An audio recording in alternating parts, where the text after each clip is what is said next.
गायत्री शक्तिपीठ, चैतन्य तीर्थ। धर्मतंत्र की दिशा।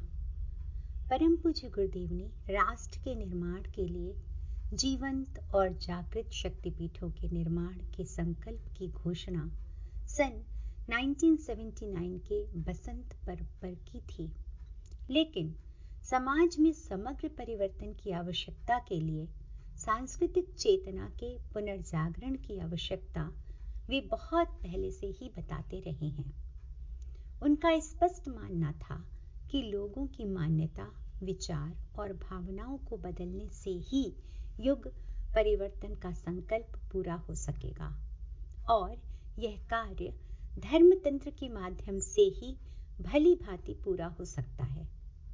यदि हमें समाज को बदलना है तो धर्मतंत्र की दिशाधारा को बदलना होगा। गुरुदेव ने स्वयं लिखा है कि भारतीय संस्कृति के वे प्रकाश दीप जो दूर दूर तक धर्म की शुभ्र किरणें फैलाते रहे, ये देव मंदिर ही हो सकते हैं। भगवान को साक्षी रखकर दुष्प्रवृत्तियों से बचाने और सन्मार्ग को अपनाने की प्रेरणा धर्मसेवी पुरोहितों के लिए ही नहीं, उन धर्म संस्थानों से संबंध रखने वाले सामान्य जन समाज के लिए भी पथ प्रदर्शक होती है। यह व्यवस्था ठीक प्रकार चलने लगे मंदिरों में पूजा करने वाले अपने नित्य नियमित साधना क्रम के अतिरिक्त अपना धर्म प्रचार करने एवं धर्म प्रवृत्तियों के संचालन की जिम्मेदारी का अनुभव करें और उनकी पूर्ति के लिए प्राणपण से जुटे रहें, तो हमें उन संख्या से भी 3 गुनी संख्या में धर्म सेवक मिल सकते हैं, जितनों के बल पर ईसाइयों ने गत 150 वर्षों से समस्त संसार की लगभग आधी जनसंख्या को ईसाई बना लिया। आज पुजारी लोग केवल यह कोशिश करते हैं कि उन्हें जनता से अधिक पैसे प्राप्त हों। इसके लिए वे अन्य मंदिरों की प्रतिमाओं की अपेक्षा अपने मंदिर की मूर्ति को अधिक चमत्कारी बताते रहते हैं। जो भक्त इस मूर्ति को जितना अधिक भोग, प्रसाद, वस्त्र, आभूषण चढ़ावेगा, उसे उतनी ही दैवी कृपा करने वालों के आर्थिक स्वार्थों की पुष्टि होती रहेगी। वे लोग धर्म सेवा के अपने मूलभूत कर्तव्य को एक प्रकार से त्याग बैठे हैं और उसके लिए जोर देने वालों को अपना अपमान करने वाला बताते हैं। मंदिरों में आए दिन जिन भ्रष्टाचारों की खबर आती रहती है, उनसे जनता में अश्रद्धा भी बढ़ती है। वहां कोई धर्म प्रवृत्ति जीवित न रहने से केवल प्रतिमा को स्नान करा देने मात्र तक सीमित कार्यक्रम रहने के कारण अरुचि एवं उपेक्षा तो पहले से लोगों को होने लगी थी। मंदिरों के संचालक इस दिशा में कोई उत्साह नहीं दिखाना चाहते। वे कुछ भी हेरफेर करने से, देवता और पुजारी के नाराज होने से, कोई अनिष्ट हो जाने की बात सोचकर डरते रहते हैं। शांति चाहने की खोज में अनेक महत्वपूर्ण व्यक्ति एकाकी और असामाजिक जीवन व्यतीत करने लगे। धर्म सेवा, समाज सेवा, जन सेवा भी उन्हें व्यर्थ लगने लगी।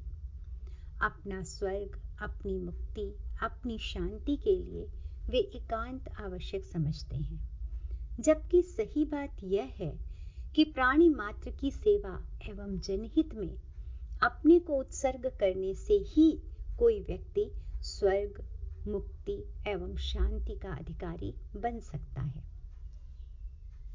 धर्मतंत्र की शक्ति। परम पूज्य गुरुदेव का कहना था कि देश की बहुत बड़ी सामर्थ्य धर्मतंत्र में लगी है। उसे समाज के प्रति उत्तरदायी होना चाहिए। समाज की श्रद्धा का दोहन ही ना करें, उसके उचित मार्गदर्शन की व्यवस्था भी करे धर्मतंत्र। इस संदर्भ में उन्होंने लिखा है कि भारतवर्ष की जनता देव मंदिरों के लिए अगाध श्रद्धा रखती है। उनके लिए उसने भारी त्याग किया है और अब भी कर रही है।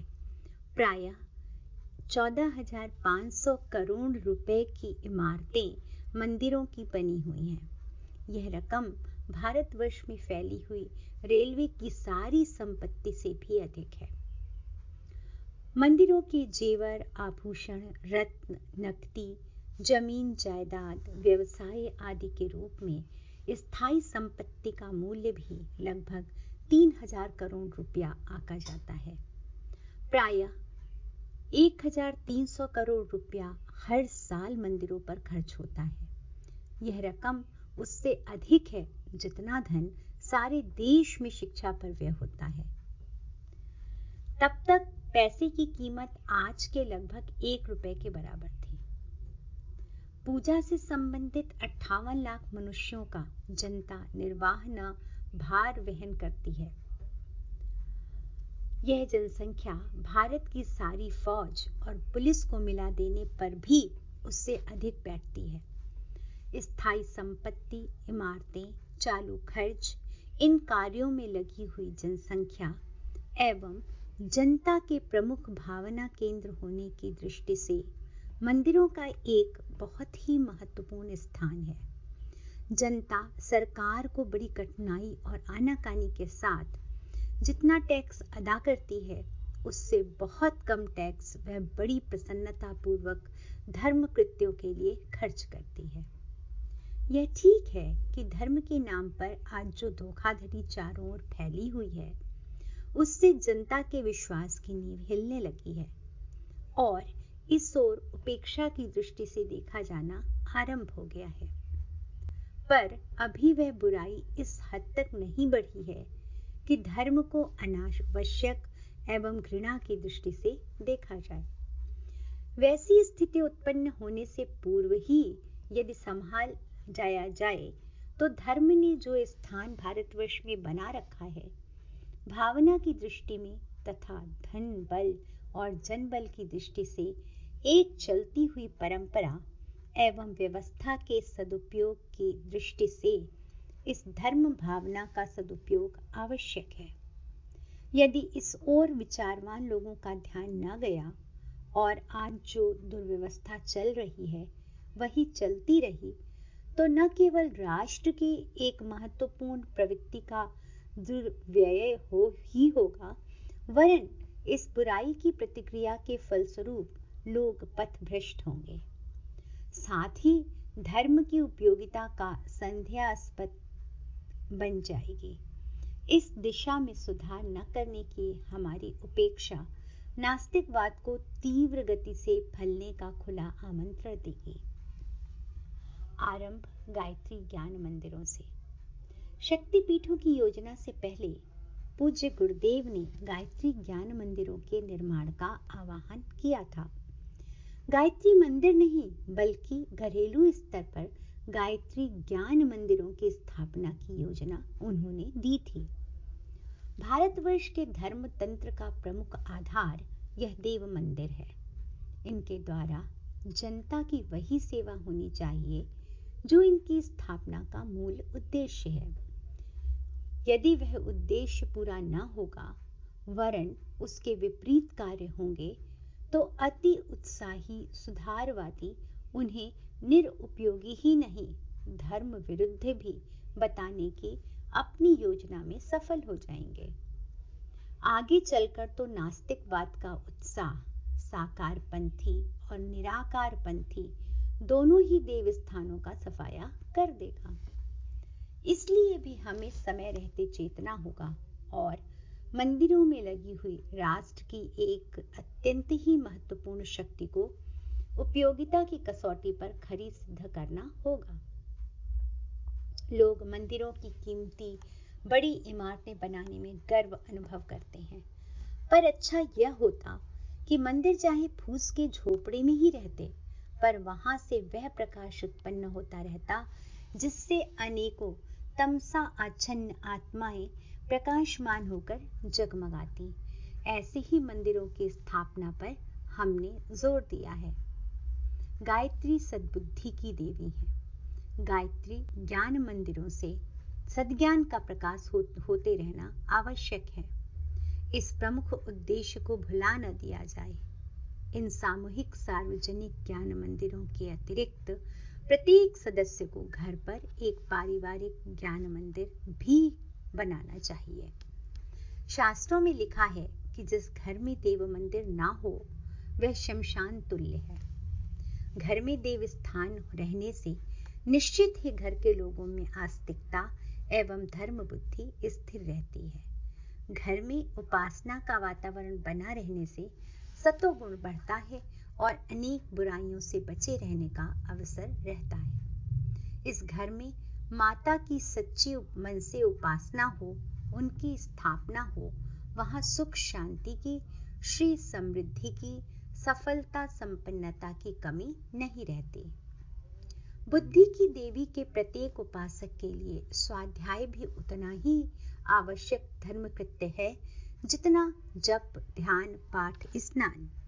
बिना स्वाध्याय के, बिना ज्ञान की उपासना के बुद्धि पवित्र नहीं हो सकती, मानसिक मलिनता दूर नहीं हो सकती और इस सफाई के बिना माता का सच्चा प्रकाश कोई उपासक अपने अंतःकरण से अनुभव नहीं कर सकता। जिसे स्वाध्याय से प्रेम नहीं, उसे गायत्री उपासना से प्रेम है, यह नहीं माना जा सकता। बुद्धि की देवी गायत्री का सच्चा भोजन स्वाध्याय है। आगे चलकर पूज्य गुरुदेव ने कहा कि देश में पौराणिक शक्तिपीठों की स्थापना की तरह ही नए युग के अनुरूप मार्गदर्शन प्रदान करने के लिए गायत्री शक्तिपीठों की आवश्यकता है। आरंभ में उन्होंने देश के विख्यात 24 तीर्थ स्थलों पर शक्तिपीठ निर्माण करने की योजना बनाई। अग्नि परीक्षा। युग ऋषि परम पूज्य गुरुदेव का अवतरण इस धरा पर नवयुग निर्माण की दैवी योजना को मूर्त करने के लिए हुआ। उन्होंने बार बार यह कहा कि युग निर्माण तो सुनिश्चित है, उसके लिए युग शक्ति का जागरण ऋषि तंत्र द्वारा जगत में किया जा चुका है। युग शक्ति को स्थूल जगत में उतारने के लिए आत्म शक्ति संपन्नों को माध्यम बनाया जाना है। भक्त तो भगवान को सहायता के लिए हमेशा ही पुकारते रहते हैं। ऐसे युग परिवर्तन के अवसरों पर भगवान भी भक्तों को सहायता के लिए पुकारते हैं। जो जागृत आत्मा उनकी आवाज को सुनकर साहस पूर्वक अपनी भूमिका निभाने आगे आते हैं, वे नीच, वानर, ग्वालबालों, पांडवों आदि की तरह दुर्लभ यश और पुण्य के भागीदार बनते हैं। उनके जीवन धन्य कृतकृत्य हो जाते हैं। गायत्री शक्ति पीठों, प्रज्ञा पीठों का ताना बाना युग ऋषि ने इसलिए बुना कि उसके माध्यम से युग संदेश, युग देवता का आमंत्रण जन जन तक पहुंचाया जा सके। जिनमें थोड़ा सा उत्साह जागे, उन्हें भगवान के साथ साझेदारी के लिए प्रेरित, प्रशिक्षित करके जीवन साधना में लगा दिया जाए। आध्यात्मिक अनुशासन में जीवन जीने के अभ्यास से उनमें आत्मशक्ति जागे तथा वे युग शक्ति के अवतरण के छोटे ही सही पर प्रामाणिक माध्यम बन सके। पीठों को पूजा केंद्र नहीं, आध्यात्मिक ऊर्जा वितरण केंद्र बनाने की उनकी इच्छा और योजना रही है। वे इसके लिए बौद्ध विहारों में भवन कैसे थे, यह बात गौड़ है। वहां धर्म चक्र प्रवर्तन के लिए ऐसे प्राणवान साधक तैयार किए गए जो अपनी साधना के बल पर हिमालय पार करके, समुद्र पार करके सुदूर देशों तक चले गए और वहां बौद्ध मत को स्थापित, फलित कर दिखाया।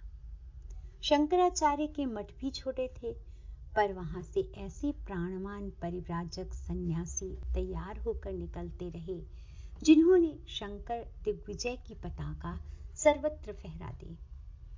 पूज्य गुरुदेव ने यह भी तथ्य बार बार दोहराया कि मैं पूजा स्थलों की संख्या बढ़ाने के पक्ष में नहीं हूं। मैं तो युग सृजन के लिए हिमालय की दिव्य ऊर्जा को हर क्षेत्र में फैलने के लिए ट्रांसफॉर्मर, सब स्टेशनों की तरह शक्ति पीठों को आध्यात्मिक ऊर्जा प्रसारण के सशक्त केंद्रों के रूप में विकसित करना चाहता हूँ। शक्तिपीठों, प्रज्ञापीठों से उनकी यह अपेक्षा रही है कि वे क्षेत्र में जन जन तक युग देवता का निमंत्रण पहुंचाएं। जो उसे सुनकर उत्साहित हो, उन्हें युग साधना से जोड़ें। साधना, स्वाध्याय, संयम, सेवा में उनके स्तर को निरंतर बढ़ाने में मदद करें। इस प्रकार उनमें आत्मशक्ति का जागरण हो और वे युग शक्ति के संवाहक बनकर कृतकृत्य हो सकें।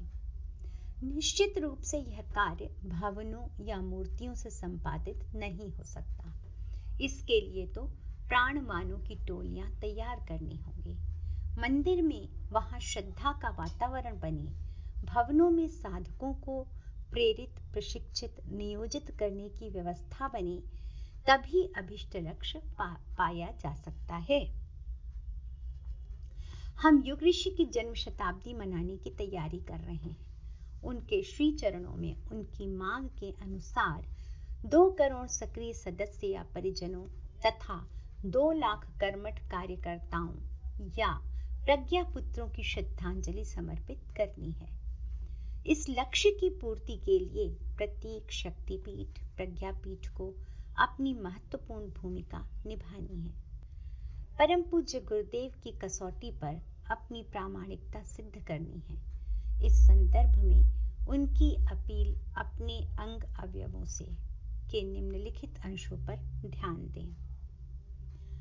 अपनी थकान और सुविधा की बात न सोचें। जो कर गुजरे उसका अहंकार न करें, वरन इतना ही सोचें, हमारे चिंतन, मनोयोग एवं श्रम कितनी अधिक ऊंची भूमिका निभा सका, कितनी बड़ी छलांग लगा सकें, यही आपकी अग्नि परीक्षा है।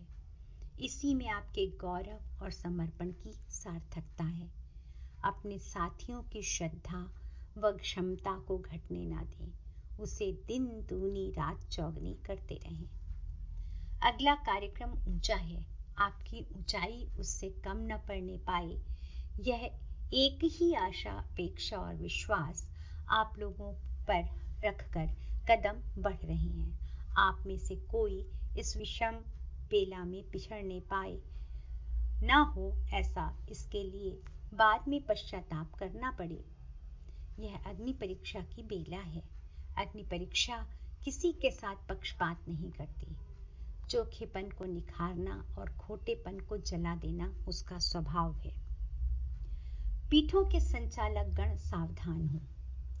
गायत्री शक्ति पीठ युग ऋषि की दृष्टि और दायित्व तथा संगठन की रीति नीति पुस्तिकाओं का अध्ययन करें, आत्म समीक्षा करें और अपनी पीठ को युग ऋषि की कसौटी पर खरा सिद्ध करके अनुपम श्रेय सौभाग्य भागीदार बने। हजारों पीठों में से यदि हम युग ऋषि की कसौटी पर खरी पीठों की 108 की 2-4 मालाएं भी उनके श्री चरणों पर भेंट कर सके तो कृतकृत्य हो जाएंगे। पूज्य गुरुदेव की दृष्टि और हमारे दायित्व। परम पूज्य गुरुदेव शक्तिपीठों के निर्माण के संकल्प के प्रति अपने दृष्टिकोण को समय समय पर प्रस्तुत करते रहे हैं। उनके महत्वपूर्ण अंशों को संकलित कर एक पुस्तक तैयार की गई है, गायत्री शक्तिपीठ, पूज्य गुरुदेव की दृष्टि और हमारे दायित्व। इस पुस्तक के अध्ययन से शक्तिपीठों के निर्माण के प्रति उनका दृष्टिकोण स्पष्ट हो जाता है। यहाँ उसके कुछ प्रेरक बिंदु प्रस्तुत किए जा रहे हैं। पीठ जीवंत हो, जन उपयोगी हो। जिस प्रकार समर्थ रामदास ने महाराष्ट्र भर में छोटे छोटे महावीर मंदिर बनाए थे, उसी प्रकार गांव-गांव प्रज्ञा मंदिर बनाए जाएं। भले ही वे आकार की दृष्टि से छोटे और लागत की दृष्टि से सस्ते हों, पर उनमें धर्मतंत्र की गरिमा को बढ़ाने वाले जीवंत कार्यक्रम सतत चलाए जाते रहेंगे। दर्शनार्थ देव प्रतिमा की झांकी करने के साथ ही इन देवालयों से वे प्रेरणा भी ग्रहण करेंगे, जो उनमें युग के अनुरूप पलटने बदलने के लिए चिंतन में उत्कृष्टता और चरित्र में आदर्शवादिता का समावेश करने के लिए प्रबल उत्कंठा लिए हैं। इन्हीं प्रयासों को योजनाबद्ध रूप से इन गायत्री शक्तिपीठों के माध्यम के साथ ही सुनियोजित किया जा रहा है। देवालयों, प्रज्ञा संस्थानों की इमारत में चलते रहने वाले कार्यक्रमों की रूपरेखा निर्धारित है। प्रातः सायं सामूहिक प्रार्थना आरती, दिन में 2-2 घंटे की कुल 3 अर्थात कुल 6 घंटे प्रशिक्षण कक्षाएं, जिनमें छोटी आयु के बालक, प्रौढ़, अधेड़ आयु के नर नारी अपनी पढ़ाई की सुविधा प्राप्त करते रहेंगे।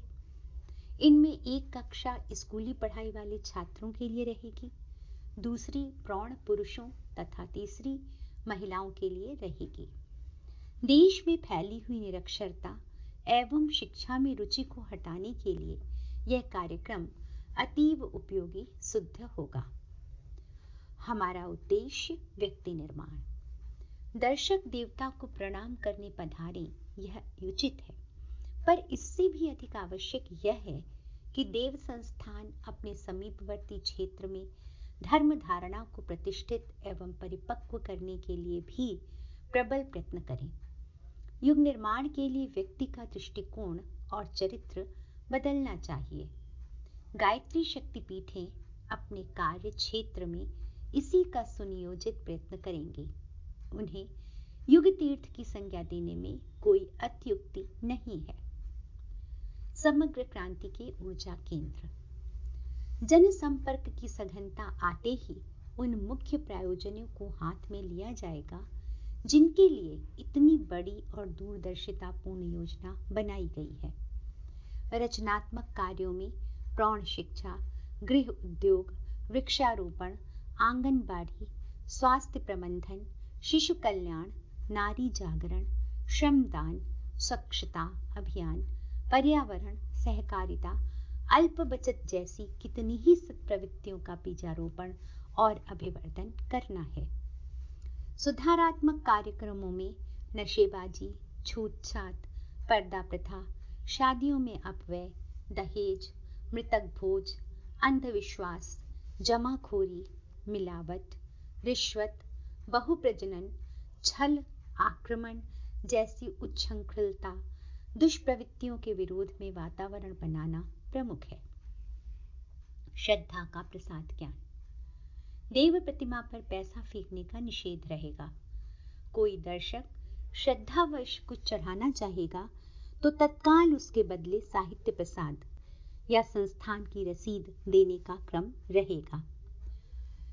चढ़ोत्तरी के धन का दुरुपयोग होने के कारण ही मंदिरों को निहित स्वार्थों द्वारा हड़प लेने का क्रम बनता है। गायत्री शक्तिपीठ एक नई परंपरा स्थापित करने जा रहे हैं। निंदा से बचे, प्रतिष्ठा पाएं। कोई व्यक्ति देवालय बनाने के लिए भावावेश में अत्यंत अतावली करते हैं और भूल जाते हैं कि भावावेश में इमारत बना देना सरल है, पर इन देवालयों के पीछे पुजारी, पूजा सामग्री तथा इमारत का जो नियमित खर्च पड़ता है, उसका क्या प्रबंध होगा? यह अत्यंत महत्वपूर्ण पक्ष है जिसकी आमतौर से उपेक्षा की जाती है। फलतः आज अधिकांश देव मंदिरों की बुरी दुर्दशा हो रही है। उतावले लोगों की मनोभूमि श्रेय प्राप्ति और अहंता की तृप्ति के इर्द गिर्द ही घूमती रहती है। वे मंदिर निर्माता, प्रबंधक बनने के लिए व्यग्र दिखाई पड़ते हैं ताकि किसी आर्थिक लाभ का छिद्र ढूंढ सकें।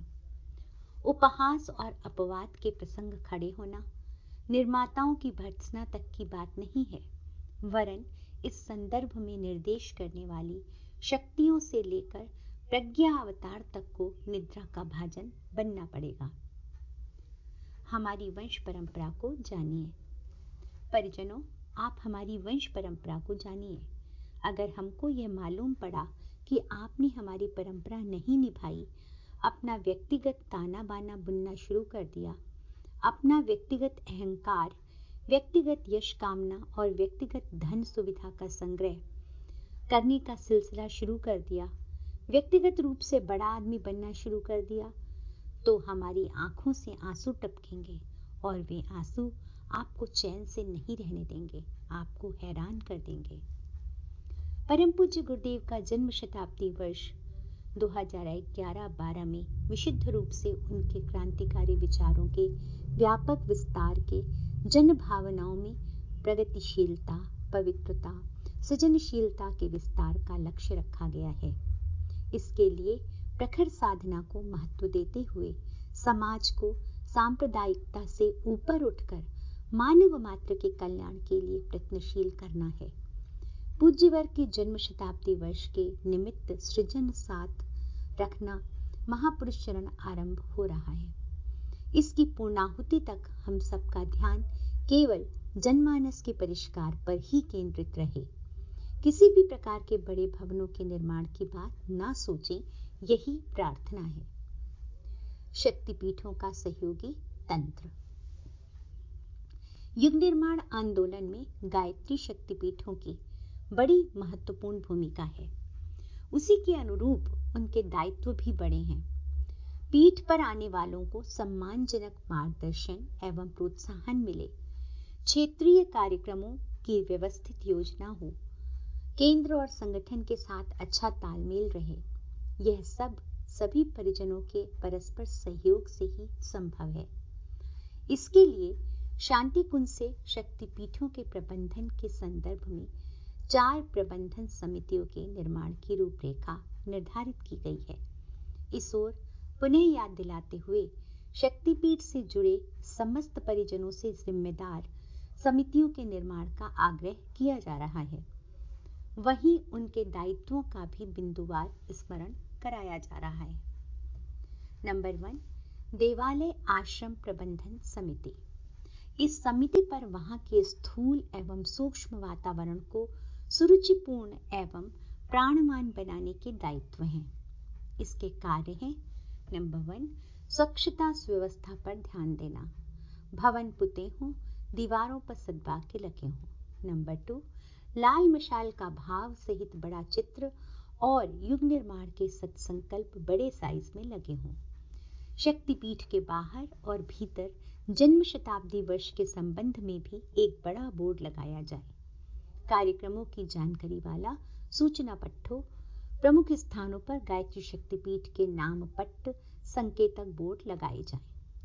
नंबर 3, पर्याप्त हरितिमा और वृक्षारोपण।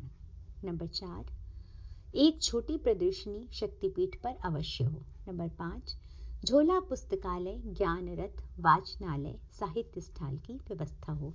नंबर 5, बाल संस्कार शाला, स्वावलंबन साधना, कार्यकर्ता प्रशिक्षण की व्यवस्था हो। नंबर 6, बाल संस्कार शाला, स्वावलंबन साधना, कार्यकर्ता प्रशिक्षण की व्यवस्था हो। 7, नियमित समयबद्ध दैनिक क्रियाकलाप, त्रिकाल संध्या, ध्यान, प्रातः सायं आरती, सत्संग, निःशुल्क यज्ञ संस्कार, प्रभात फेरी, सामूहिक साधना। नंबर 8, सृजन साधना, महापुरुष चरण की उपयुक्त व्यवस्था। नंबर 9, वसंत पर्व, गायत्री जयंती, गुरु पूर्णिमा, श्रावणी पर्व, दोनों नवरात्रियों में परिजनों द्वारा सामूहिक अनुष्ठान, साधना किए जाने की व्यवस्था बनाई जाए।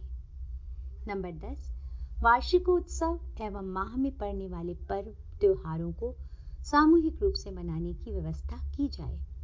नंबर 11, परिजनों, कार्यकर्ताओं तथा अन्य व्यक्तियों के जन्मदिन, विवाह दिवस का रिकॉर्ड रखना जाए तथा समय पर उन्हें मनाने की व्यवस्था हो। नंबर 12, क्षेत्र में यज्ञ एवं सभी संस्कार संपन्न कराने के लिए टोलियों की उचित व्यवस्था हो। मिशन की विभिन्न योजनाओं, कार्यक्रमों, गतिविधियों को संचालित करते हुए उसका प्रगति प्रतिवेदन नियमित रूप से शांति कुंज को भेजने की व्यवस्था बनाई जाए। नंबर 2, विधि एवं वित्त प्रबंधन समिति। पीठ के कानूनी दायित्वों का पालन करते हुए समाज और प्रशासन के विश्वास पर खरे उतरना। नंबर 2, हिसाब किताब की प्रामाणिकता।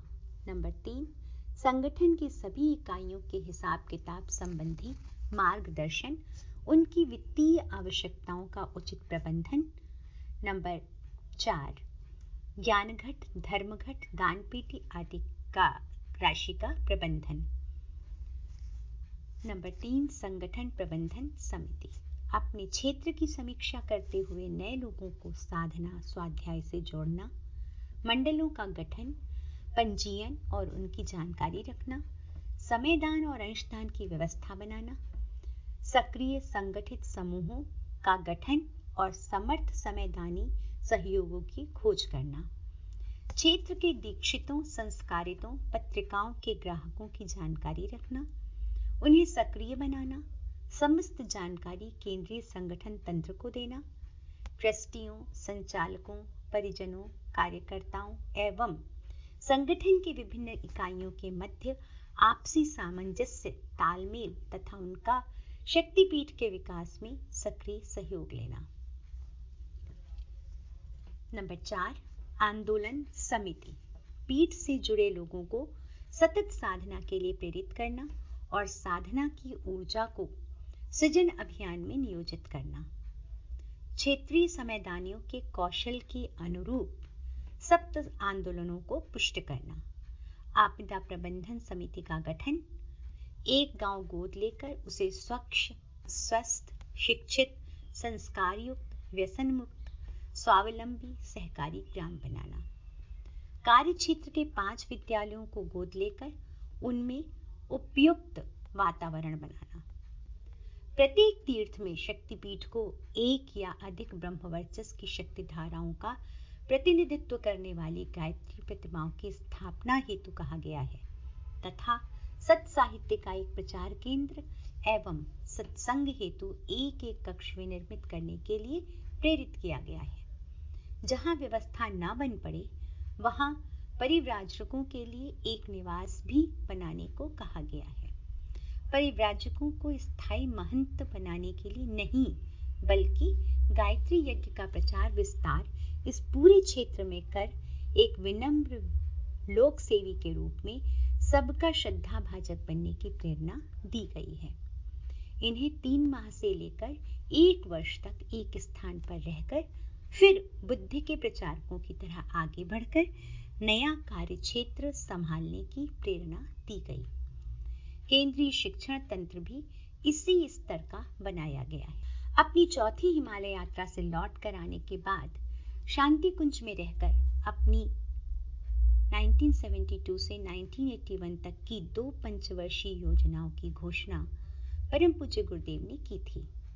इन्हीं योजनाओं में पहले 5 प्रमुख कार्य निज की तप साधना द्वारा युग निर्माण आंदोलन का परोक्ष सूत्र संचालन, प्राण प्रत्यावर्तन का की सघन अनुदान, नारी जागरण का अभिनव सूत्रपात, वैज्ञानिक अध्यात्मवाद की स्थापना का भागीरथी प्रयास तथा प्रवासी भारतीयों में देव संस्कृति का विस्तार में से 4 की चर्चा तो हो चुकी है।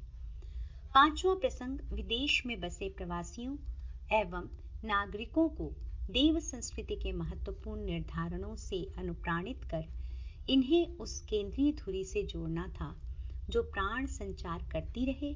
इसके लिए दिसंबर 1972 में स्वयं परम पूज्य गुरुदेव ने 2.5 माह की अफ्रीका के पूरे भाग की यात्रा की। यह यात्रा कई उद्देश्यों से जरूरी थी।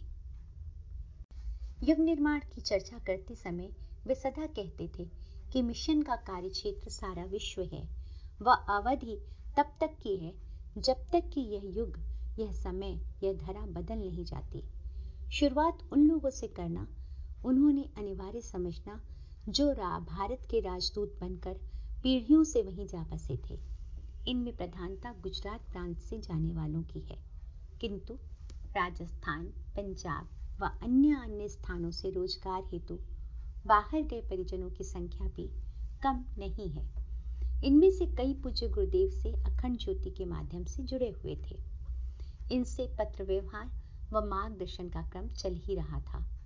वे व्यक्ति न केवल अफ्रीका के Tanzania, Kenya, Mombasa, Zambia, Zimbabwe, Congo, Uganda, South Africa, Malawi जैसे देशों में बसे हुए हैं, बल्कि यूरोप के England, Norway, Denmark, Holland, Germany तथा Canada, Suriname, Fiji, Australia, New Zealand, Malaysia एवं अमेरिका आदि राष्ट्रों में भी बहुतायत से विद्यमान हैं। इन सभी से मिलना तो इतनी कम अवधि में संभव नहीं था, किंतु उस विधा की तो शुरुआत करनी ही थी जिसके माध्यम से परिजनों को आवश्यक प्रेरणा, प्रकाश व दिशा निर्देश दिया जा सके। अन्य धर्म के अनुयायियों तथा विज्ञान वेत्ताओं से मिलना भी उनका उद्देश्य था, ताकि वसुधैव कुटुंबकम के लक्ष्य तक पहुंचने के लिए स्थूल शरीर से जो जाना जा सकना संभव है वह इस यात्रा से जान लिया जाए। वे अपने ममत्व भरे मार्गदर्शन से अनेकों परिजनों को अपना बनाकर लौटे व लौटते हुए उन्होंने कल्पना कर ली कि देव संस्कृति के मूल स्वरूप से जब तक प्रत्येक भारतवासी को, प्रवासी नागरिकों को व विश्व वसुधा पर बसने वाले हर व्यक्ति को अवगत नहीं कराया जाता, तब तक वे अज्ञान के अंधेरे में भी भटकते रहेंगे। भोगवादी जीवन ही जहाँ सब कुछ है, नास्तिकवादी तत्व दर्शन जहाँ हावी होता जा रहा है, वहाँ भारतीय संस्कृति की आस्थावादी मान्यताओं का पहुंचना जरूरी है। अखंड ज्योति मात्र हिंदी व गुजराती तक सीमित रहने से मिशन का कार्यक्षेत्र फैल नहीं सकता था।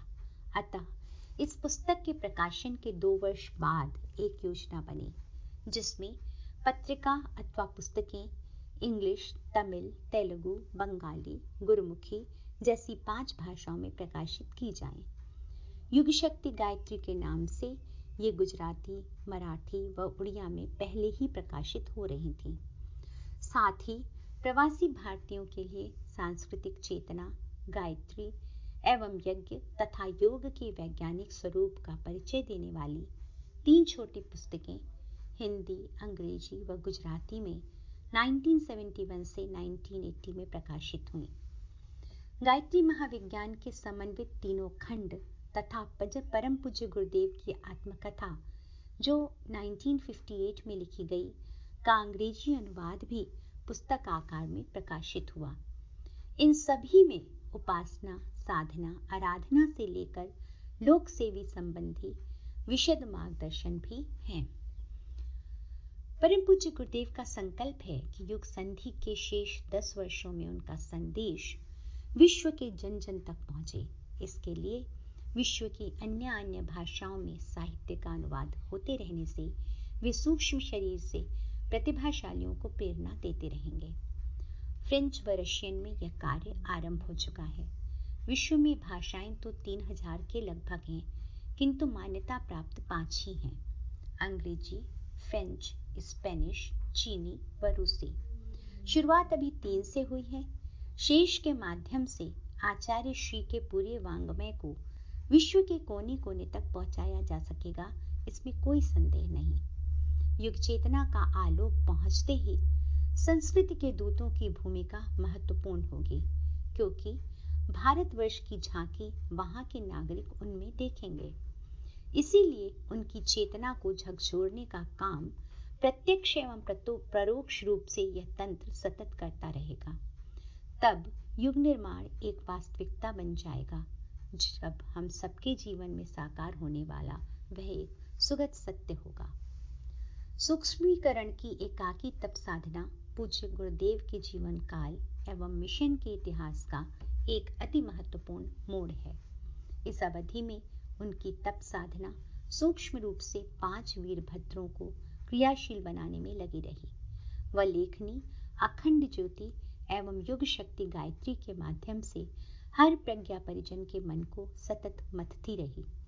इसी दौरान सन 1985 का वर्ष उनकी आयु का 75वां वर्ष होने के कारण ही रजत जयंती वर्ष मनाया गया और इसी वर्ष अप्रैल 1985 में उन्होंने अपने जीवन के महत्वपूर्ण प्रसंगों पर पहली बार प्रकाश डाला।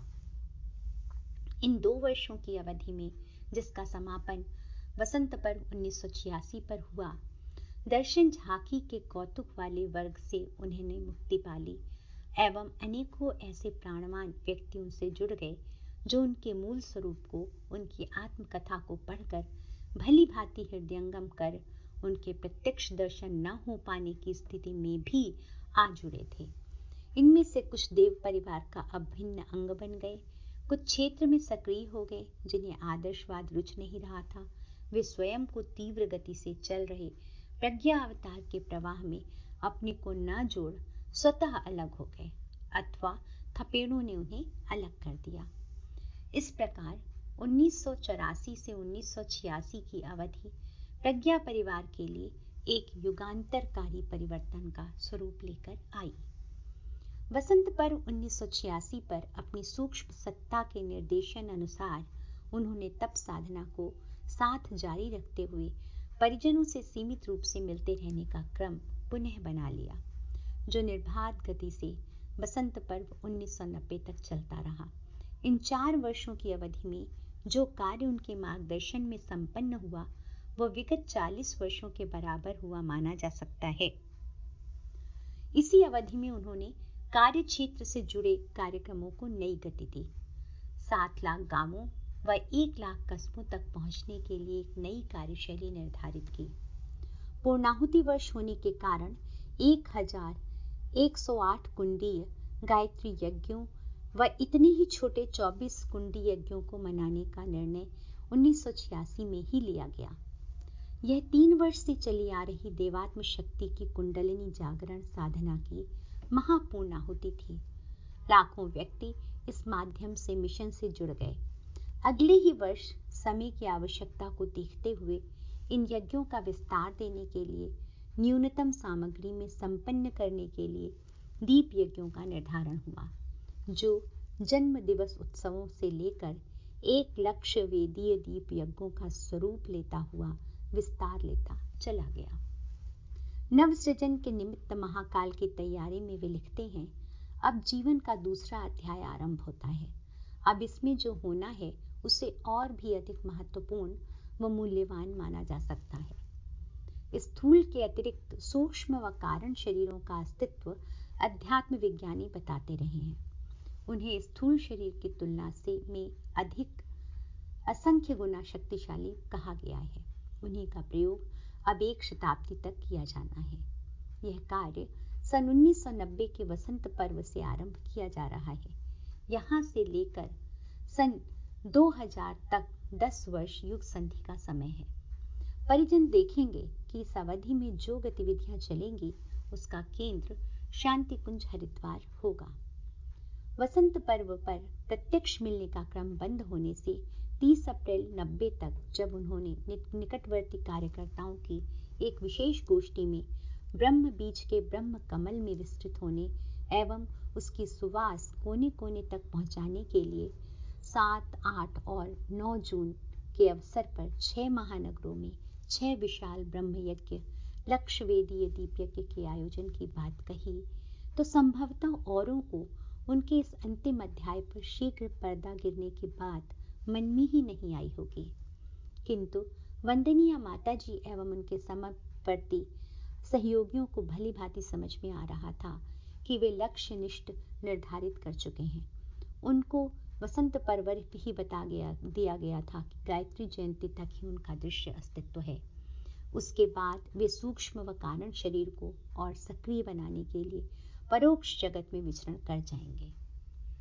गायत्री जयंती तक वे क्रमशः अपनी चेतना को समस्त अंगों से सिकोड़ना चालू रखेंगे ताकि इच्छा अनुसार जब चाहे शरीर छोड़ दें। इतना होने पर भी मन में यह आश्वासन था कि जून की पूर्णिमा के ब्रह्म यज्ञों का निर्धारण उन्हीं का है। तब तक तो उन्हें सशरीर रहना ही है।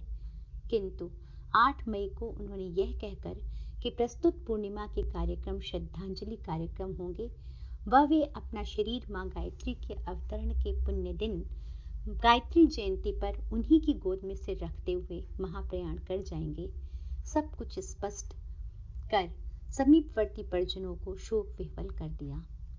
एकाएक कोई घटनाक्रम घटित होने पर संभवतः कोई बड़ी क्षति हो सकती थी, किंतु वे सुनियोजित ढंग से अपने जीवन वृत्त का समापन करना चाह रहे थे। महापुरुषों की लीला अपरंपार होती है। स्थूल दृष्टि से उन्हें भले ही समझ न पाए, किंतु जो उन्हें समीप से देख चुके हैं, अपने सानिध्य में जिनको उन्होंने विगत 6-7 वर्षों की पूरी अवधि में रखा, उनको यह लीला समझ में आ रही थी। इस बीच उन्होंने मिशन की भावी रीति नीति संबंधी स्पष्टीकरण, कार्यकर्ताओं के दायित्व तथा सूत्र संचालन सत्ता संबंधी महत्वपूर्ण निर्देश देते रहने का क्रम बनाए रखा। उनका कथन था कि शक्ति के जाने पर तो संस्था का काम रुक सकता है, किंतु व्यक्ति के जाने पर नहीं। वे स्वयं शक्ति स्वरूप हैं एवं वंदनीय माता जी ही उनकी शक्ति को संग्रहित रख परिजनों को दैनंदिन जीवन से लेकर स्नेह बांटने तक मिशन के दृश्य क्रियाकलापों संबंधी मार्गदर्शन इसके बाद करती रहेंगे। उत्तराधिकारियों के रूप में वे लोकसेवी कार्यकर्ताओं की एक सशक्त टीम छोड़े जा रहे हैं, जिनसे उनकी अपेक्षा है कि वे उनके जैसा ही ब्राह्मणोचित जीवन जिएंगे, उनके जैसी ही संयमित दिनचर्या अपनाते हुए परमार्थ प्रयोजनों में अपनी सारी शक्ति नियोजित करेंगे। लोकेशना को कभी पास नहीं फटकने देंगे। वह परस्पर प्रतिद्वंदिता आदर्शवाद के क्षेत्र में करेंगे। कौन कितना विनम्र बना, यही उसकी कसौटी होगी। उनके द्वारा समर्पित भाव से ब्रह्मपरायण जीवन किस प्रकार जिया गया, इसी आधार पर उनका मूल्यांकन प्रत्यक्षता इन दिनों वंदनीय माता जी एवं परोक्ष रूप से वे सतत करते रहेंगे। वह सतत उनकी चेतना को झकझोर कर वे कार्य करते रहेंगे जो अब तक गुरु सत्ता ने उनसे कराया है। उन्होंने बार बार यही कहा कि यह काम भगवान का है, अवतार सत्ता का है, अतः कभी रुक नहीं सकता। सूक्ष्म व कारण शरीर से वे क्रमशः भारत एवं विश्व भर में सक्रिय होते हुए मूर्धन्यों को झकझोरेंगे एवं युग चेतना के आलोक को आगामी 10 वर्षों में ही पूरे भारत व विश्व भर में संव्याप्त कर देंगे। ब्रह्म कमल जब परिपक्व स्थिति में पहुंचकर विभाजित होता है तो अनेकों ब्रह्म बीज अपने पीछे छोड़ देता है। हमारे संपर्क में प्रत्यक्ष रूप से आए 25 लाख कार्यकर्ता एवं उनसे भी 100 गुना अधिक वे जो अगले दिनों जुड़ेंगे हमारा मार्गदर्शन सतत प्राप्त करते रहेंगे, क्योंकि अब हम उनके और अधिक निकट आ गए हैं। प्रत्यक्ष वंदनीय माता जी आने वाले कुछ समय के लिए, जब तक उनकी गुरुसत्ता उन्हें सक्रिय बनाए रखना चाहती है, सारे क्रियाकलापों का संचालन कर शांति कुंज को एक विश्वविद्यालय का रूप देंगे, जहां नियमित रूप से साधना अनुदान के वितरण, ममत्व भरे मार्गदर्शन एवं कौशल प्रशिक्षण का क्रम चलता रहेगा। उनके इन दिनों में समीप रहने वाले एक चिकित्सक शिष्य को यह निर्देश नोट कराए जाते रहे। साथ ही उनके मन में बार बार उनके शरीर को लेकर मच रहे अंतर्द्वंद एवं उहापोह को पढ़ते हुए समाधान भी दिया जाता रहा। उनका कहना था कि चेतना को मापने वाली मशीन अभी विज्ञान ने नहीं बनाई, अतः तुम जड़ यंत्रों से शरीर की जांच पड़ताल कर सब कुछ सामान्य पाकर भी हमें असामान्य पाते हो, तो इसमें दोष न यंत्रों का है न तुम्हारा। स्थूल विज्ञान जिसको अध्यात्म से समन्वित करने का हम जीवन भर प्रतिपादन करते रहे, इन यंत्रों से नहीं बता सकता कि चेतना का 15% अंश हम पहले से ही सूक्ष्म व कारण शरीर की तैयारी हेतु रवाना कर चुके हैं। 5% अंश जो शेष बचा है, इस काया की देखरेख करता रहेगा जब तक अनिवार्य है। यंत्रों अथवा औषधि द्वारा काया से छेड़छाड़ न किए जाने का हमारा निर्देश है। जब हम शरीर छोड़ें तब न तो प्राण को लौटाने की चेष्टा करना, न काया से मोह करना। इस पार्थिव शरीर की अंत्येष्टि हमारे ही द्वारा विनिर्मित प्रखर प्रज्ञा सजल श्रद्धा रूपी तीर्थ स्मारकों के समक्ष गायत्री तीर्थ के प्रांगण में उपस्थित परिजनों की साक्षी में पावन गायत्री जयंती के दिन कर दी जाए। काया को औरों के दर्शन हेतु रोका न जाए, क्योंकि इससे परिजन हमारी काया से मोह करने लगेंगे। वह चेतना जो कि सब कुछ है, हमारा कृतित्व जो शाश्वत चिरस्थायी है, को परे रख देंगे। हम चाहेंगे कि लोग हमारी चेतना से जुड़ें। इसी कारण हम अंत्येष्टि यहीं इसी शांति कुंज में पावन गंगा दशहरा गायत्री जयंती के दिन ही कराने का आग्रह कर रहे हैं। माता जी को हम शक्ति देंगे ताकि वे स्वयं पर नियंत्रण रख सकें व मिशन से जुड़े एक भी बालक को हमारी कमी अनुभव न होने दें। 2 जून गायत्री जयंती के प्रातः काल का समय था। ब्रह्म मुहूर्त था। वंदनीय माता जी को परिजनों को क्या कहना है और आगे कैसे कार्य करना है, यह संदेश उन्होंने दिया। एवं फिर दोनों ने अंतिम विदाई ली। दोनों को दृश्य शरीर के पृथक होने की अनुभूति हो रही थी, किंतु स्वयं पर वज्र रख वंदनीय माता जी अपने आराध्य का संदेश सुनाने नीचे चली आई। लगभग 7,000 से अधिक व्यक्तियों ने उनसे संदेश को सुना, जो वंदनीय माता जी ने करुणा आसिक्त अंतःकरण से निकली वाणी में से कहा। उनके उद्बोधन के बाद प्रणाम व भोजन का क्रम चलता रहा। जैसे ही युग संगीत की प्रथम पंक्ति पूज्यवर के कक्ष में पहुंची, माँ तेरे चरणों में हम शीश झुकाते हैं, उनके हाथ नमन की मुद्रा में ऊपर उठे एवं हृदय की धड़कन बंद हो गई। कार्डियोस्कोप जो विगत 3 सप्ताह से सतत हृदय का स्पंदन बता रहा था, अब ये संकेत दे रहा था कि 2 जून 1990 की प्रातः 8:05 पर स्थूल काया से प्राण विसर्जित हो महाप्राण में विलीन हो चुके हैं। एक युग का पटाक्षेप हो चुका था। वे अपनी शक्ति वंदनीय माता जी को हस्तांतरित कर गए थे तथा उनके माध्यम से सारे परिजनों को वही ममत्व, दैनंदिन जीवन तथा लोक सेवा के क्षेत्र से नवनिर्माण से जुड़ा मार्गदर्शन सतत मिलता रहा। निधि के रूप में वे विनिर्मित शांति कुंज, ब्रह्मवर्चस, गायत्री तपोभूमि तथा प्रज्ञा संस्थान 25 लाख सक्रिय भावनाशील व्यक्तियों का परिकर तथा चिंतन चेतना के रूप में प्रचुर परिणाम में साहित्य लिखकर छोड़ गए। पूज्य गुरुदेव ने बहुमुखी जीवन जिया है। बाल्यकाल में अपने गुरुदेव से साक्षात्कार से लेकर हिमालय यात्रा तक, स्वतंत्रता संग्राम सेनानी के नाते यातना भुगतने से जेल यात्रा तक, परिजनों को स्नेह से अभिपूरित कर अपना अंग अवयव बनाने तक, एक विश्वव्यापी समाज सेवी संगठन बनाने से लेकर अगणित भावनाशील लोक सेवियों के निर्माण तक, अपनी चमत्कारी अनुभूतियों द्वारा अगणित व्यक्तियों को संजीवनी देने से लेकर आत्म विकास संबंधी मार्गदर्शन तक तथा लेखनी द्वारा अपनी चिंतन चेतना को जन जन तक पहुंचाने जैसे कार्यों से भरा पूरा यह विराट व्यक्तित्व रहा है। पूज्य गुरुदेव ने कहा था कि मेरे जाने के बाद शोक न किया जाए, क्योंकि मैं शक्ति के रूप में और अधिक विराट परिसर में पहुंच जाऊंगा। सभी को मेरी अनुभूति होती रहेगी। उनका अंतिम संदेश इस प्रकार है। 80 वर्ष जी गई लंबी स्व उद्देश्य या शरीर यात्रा पूरी हुई। इस अवधि में परंपरा को हर पल अपने हृदय और अंतःकरण में प्रतिष्ठित मानकर एक एक क्षण का पूरा उपयोग किया। शरीर अब विद्रोह कर रहा है। यूं उसे कुछ दिन और भी घसीटा जा सकता था, पर जो कार्य परोक्ष मार्गदर्शक सत्ता ने सौंपे हैं, वे सूक्ष्म और कारण शरीर से ही संपन्न हो सकते हैं। ऐसी स्थिति में कृशकाय शरीर से मोह का कोई औचित्य भी नहीं है। ज्योति बुझ गई, यह भी नहीं समझा जाना चाहिए। अब तक के जीवन में जितना कार्य इस स्थूल शरीर ने किया है, उससे 100 गुना सूक्ष्म अंतःकरण से संभव हुआ है। आगे का लक्ष्य विराट है। संसार भर के 6 अरब मनुष्यों की अंतश्चेतना को प्रभावित और प्रेरित करने, उनमें आध्यात्मिक प्रकाश और ब्रह्मवर्चस जगाने का कार्य पराशक्ति से ही संभव है। जीवन की अंतिम घड़ियां उसी उपक्रम में बीती हैं।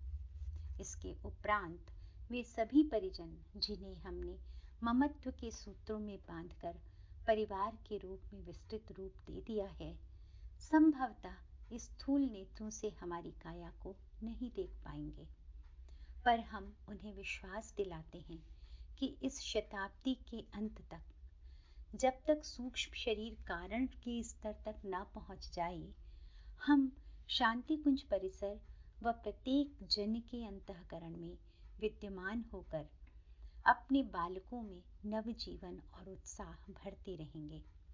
उनकी समस्या का समाधान उसी प्रकार निकलता रहेगा जैसा कि हमारी उपस्थिति में उन्हें उपलब्ध होता रहा है। हमारे आपसी संबंध और भी प्रगाढ़ हो जाएंगे, क्योंकि हम बिछुड़ने के लिए नहीं जुड़े थे।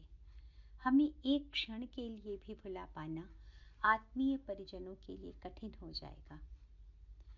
ब्रह्म कमल के रूप में हम तो खिल चुके, किंतु उसकी शोभा और सुगंधि के विस्तार हेतु ऐसे अगणित ब्रह्म बीज देव मानव उत्पन्न करे जा रहे हैं, जो खिलकर समूची संस्कृति सरोवर को सौंदर्य सुवास से भर सकें, मानवता को निहाल कर सकें। ब्रह्मनिष्ठ आत्माओं का उत्पादन, प्रशिक्षण एवं युग परिवर्तन के महान कार्य में उनका नियोजन बड़ा कार्य है। यह कार्य हमारे उत्तराधिकारियों को करना है। शक्ति हमारी काम करेगी तथा प्रचंड शक्ति प्रवाह अगणित देवात्माओं को इस मिशन से अगले दिनों जोड़ेगा। उन्हें संरक्षण, स्नेह देने, खरादने, संवारने का कार्य माताजी संपन्न करेंगी। हम सतयुग की वापसी के सरंजाम में जुट जाएंगे। जो भी कल्पनाएं नवयुग के संबंध में हमने की थी, वो साकार होकर रहेंगी। इसी निमित्त काय पंजर का सीमित परिसर छोड़कर हम विराट घनीभूत प्राण ऊर्जा के रूप में विस्तृत होने जा रहे हैं। देव समुदाय के सभी परिजनों को मेरे कोटि कोटि आशीर्वाद। आत्मिक प्रगति की दिशा में अग्रसर होने हेतु अगणित शुभकामनाएं। श्री राम शर्मा आचार्य।